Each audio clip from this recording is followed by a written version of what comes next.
ফুলবাড়িতে সালিশি সভার আগেই আত্মঘাতী মহিলা। বিবাহ বহির্ভূত সম্পর্কের জেরে ঝামেলা, গৃহবধূকে মারধরের অভিযোগ গ্রামের মহিলাদের বিরুদ্ধে এবং সেই একই সঙ্গে অভিযোগ গৃহবধূর স্বামীর।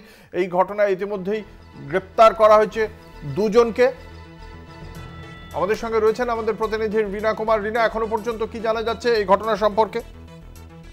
একেবারে অঙ্কুর, দেখো যে পরকীয়ার জেরেই এলাকাবাসীদের কটূক্তির মুখে ফের একবার আত্মঘাতী এক গৃহবধূ।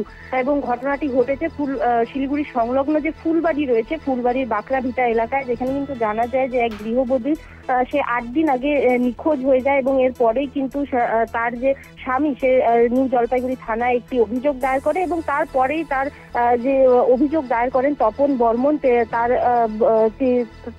তাপস বর্মন তার স্বামী, তাকে ফোন করে সেই গৃহবধূ এবং তারপর সে তাকে সেখান থেকে নিয়ে আসে এবং এরপরে সালিশি সভা বসার কথা হয় সেই এলাকায়। তবে তার আগেই যে পাড়ার বেশ কিছু মহিলারা তারা তাপস বর্মনকে জানান যে তার গৃহবধূকে সে যেন সেখানেই নিয়ে আসে। তবে তাপস বর্মন জানালে যে সালিশি সভায় সে একেবারে তার স্ত্রীকে নিয়ে আসবে। সেই কথা শুনে কিন্তু এলাকারই মহিলারা তারা বলেন যে সালিশি সভার আগে সে যেন তাকে এখানে নিয়ে আসে এবং সেই মতন কিন্তু তাপস বর্মন তার স্ত্রীকে নিয়ে এলাকায় এলে সেই সময় এলাকার মহিলারা মিলে বেশ কিছু কটূক্তি করে এবং অভিযোগ ওঠে যে তাপস বর্মনের যে স্ত্রী রয়েছে তাকে মারধর করা হয় বলেই কিন্তু তাপস বর্মন এমনটাই অভিযোগ তুলে ধরেন এবং এরপরেই এই অপমানের পরই কিন্তু আত্মঘাতী হয় সেই গৃহবধূ বলেই কিন্তু এমনটা জানা গেছে। এবং এই ঘটনার পরে কিন্তু যে রয়েছে দুজনকে আটক করা হয়। এছাড়াও এর আগে যে গৃহবধূ যার সাথে চলে গেছিলেন সেই সাগর